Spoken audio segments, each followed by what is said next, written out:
राम राम सभी साथियों को स्वागत है आपका एक बार फिर से प्रतिज्ञा क्लासेस जोधपुर के यूट्यूब प्लेटफॉर्म पर। जैसा कि आप सभी को पता है, आप सब जान चुके होंगे, हमारे सरकार ने भजन लाल जी हमारे ने क्या कर दिया है, आगामी जितनी भी भर्तियां हैं 2026 की उसका कैलेंडर जारी कर दिया है। अब उसमें से जो सबसे ज़्यादा हमको जिस भर्ती का इंतजार था वो भर्ती हमारी थी कंप्यूटर अनुदेशक, बेसिक कंप्यूटर अनुदेशक और सीनियर कंप्यूटर अनुदेशक। दोनों की भर्ती के बारे में भाई हमको बता दिया गया कितनी पोस्ट है, इसकी भी जानकारी हमको देखो दे दी गई है कि भाई पोस्ट कितनी है, एलिजिबिलिटी क्या है, ये सब आपको मैं आज बताने वाला हूँ इसी वीडियो में। एक ही वीडियो में संपूर्ण बता दूंगा कि नया सिलेबस क्या रहेगा, ठीक है, आपको क्या क्या चीज़ें पढ़नी है, इन सब की मैं आपको जानकारी दे दूंगा और नोटिफिकेशन कब तक आएगा ये भी बता दिया जाएगा आपको। वीडियो के अंत तक बने रहिए। देखिए, सबसे पहले बात कर ले अपन भर्तियों के बारे में। तो जितनी भी 2026 में भर्ती होगी वो सब बता दी। इनमें से जिस भर्ती के बारे में अपन बात कर रहे हैं ये है भाई हमारी, एक तो ये रही वरिष्ठ कंप्यूटर अनुदेशक की 322 पद और भाई बेसिक कंप्यूटर अनुदेशक के 2214 पद। ठीक है, तो देखो सीनियर कंप्यूटर इंस्ट्रक्टर के हमारे पास हैं यहाँ पे 322 पद। जिस भी भाई ने मास्टर्स कर रखा है, एमटेक कर रखा है, एमसीए कर रखा है, उसके लिए भाई ये सीनियर के पद हैं। और बात करें बेसिक कंप्यूटर अनुदेशक की तो उसके हमें देखने को मिले हैं 2214 पद। ठीक है, देखो पिछली जो वैकेंसी थी उसमें 10,000 पद थे जिसमें से लगभग 4,000 पद खाली रहे थे, तो वो अभी यहाँ पे ऐड नहीं किए, ये नए पद हैं। रिक्त पदों को यहाँ पे जोड़ा नहीं गया है, तो पद बढ़ाए भी जा सकते हैं। अभी आप तैयारी में जुट जाइए क्योंकि इन्होंने एग्जाम की डेट भी जो पहले से ही हमको प्रस्तावित थी अगस्त, यानी कि 22 और 23 अगस्त यहाँ पे दे दी है। ये 22 अगस्त है, ये 23 अगस्त है, ये हमको ये डेट इन्होंने पहले से ही बता दी, जो हमारे यहाँ पे पुराने वीडियो में भी आपको बताया जा चुका है। ठीक है, अब बात कर लेते हैं अपन कि भाई इसकी क्वालिफिकेशन क्या क्या रहेगी, कौन कौन दे सकता है। ठीक है, तो देखो मैं बीसीए की बात करता हूँ आपके लिए।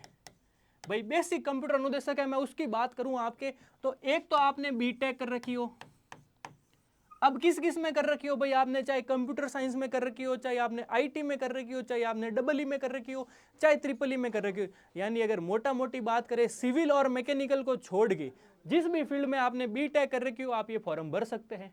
ठीक है, उसके बाद में आपके पास बीसीए हो, एमसीए हो, एमसीए तो चलो ऊपर की बात हो गई, बीसीए हो तो भी आप कर सकते हो। उसके बाद में अगर आपके पास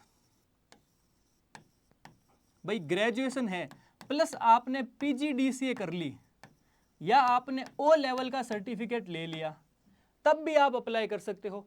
अब पिछली बार क्या हुआ, बीएससी वालों के साथ थोड़ा धोखा हो गया था भाई, कि अब अभी भी आपको कई जनों को कंफ्यूजन होगा कि सर हमने एक कंप्यूटर साइंस हमारे एक सब्जेक्ट था बीएससी में, तो क्या मैं अप्लाई कर सकता हूं? नहीं भाई, आप अप्लाई नहीं कर पाओगे क्योंकि जो पिछली भर्ती आई थी उसमें भी उनको बाहर कर दिया गया था। तो अभी टाइम है, अगस्त में एग्जाम है, जब तक आप पीजीडीसी का कोर्स कर लीजिए। ठीक है, अब बात कर लेते हैं अपन सीनियर में।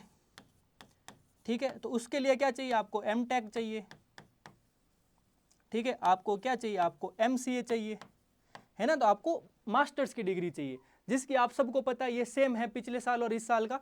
फर्क आया है सिर्फ बीएससी वालों में, जो बच्चों को नहीं पता है। ठीक है, अब देखो सिलेबस की बात करें तो दो पेपर हमारे पास रहने वाले हैं। ठीक है, एक रहेगा आपका पेपर फर्स्ट, फिर रहेगा आपका पेपर सेकंड।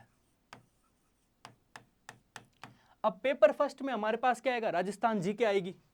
ठीक है, जो हर भर्ती में हमारे पास आती है। आप सीईटी का सिलेबस देख लो, राजस्थान जीके सेम है। ठीक है, उसके अलावा हमारे पास क्या आएगा, मैथ्स आएगी, रीजनिंग आएगी और थोड़ी बहुत भाई आपके आएगी जनरल साइंस।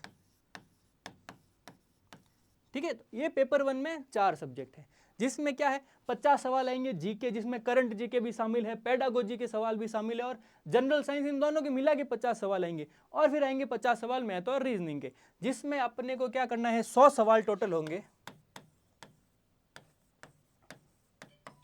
100 सवाल का ये पेपर रहेगा, जिसकी मिनिमम पासिंग मार्क्स आपके पास, मिनिमम पासिंग क्या है, पिछली बार की तरह 40% है, चाहे दोनों पेपर की बात करें। अब इसमें ओनली एंड ओनली कंप्यूटर से रिलेटेड आएगा, जैसे कि आप बात करें फंडामेंटल ऑफ कंप्यूटर्स आएगा, एफओसी आएगा, आपकी लैंग्वेज के बारे में बात कर ले, है ना, आपका बेसिक ऑफ कंप्यूटर के बारे में बात कर ले, आपकी डीएसए की बात कर लें, आपके लैंग्वेज जैसे सी हो गई, जावा हो गई, C++ हो गई, पाइथन हो गई, ठीक है। इसके अलावा मैं बात करूं तो आपका जैसे IoT इंटरनेट ऑफ थिंग्स हो गया, ठीक है। उसके बाद आपका DCN हो गया भाई, DBMS हो गया, ठीक है। तो जितने भी कंप्यूटर के भारी भारी सब्जेक्ट मैं आपको कह सकता हूं सारे के सारे यहाँ पे आने वाले हैं। इसके भी कितने रहेंगे, 100 सवाल रहेंगे। इसमें भी मिनिमम कितने हैं, 40% है।